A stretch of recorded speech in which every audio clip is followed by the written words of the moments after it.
Noel lê hồng tan pha in em kia đi hồng baya sura gambele konewa bo ane na hong swa miswa na lapan di bilde lam hilasi di hong sui tua nao nge kong na hong tungi say su hong bia uhi. Hallelujah, amen. Hallelujah, min. Tang hela, lei tu nga jay mi tu. Nom naum ta he. Merry Christmas to you. Boy come so. Wal so kumpi pa. Say sumin pani. Ete adi say suin hong ilwan ma bantung kong sia ilea mi himbang in hong piala kang laga tu cinte iso bantung mi ragel ba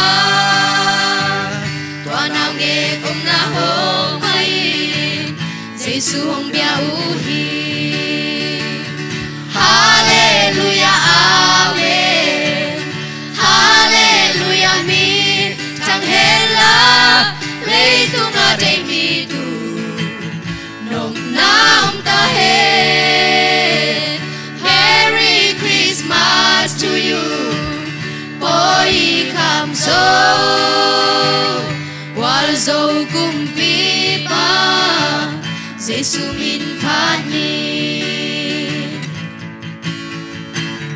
Ete adi hong swang nao ye hong pai ve ba doni mo kumpi kempe te kumpi pa tau pa te tau pa lam dan chula kwang len pa sia ton tung pa nom na kumpi pa min chang nao ye tu Jesu tu in hong swang zo hi. Hallelujah, amen. Hallelujah, min. Tang hela, lei tu nga day mi tu. Nom naum ta he. Merry Christmas to you. Boy come so. Wal zo kumpi pa. Jesu min pani. Hallelujah, amen. Hallelujah, min.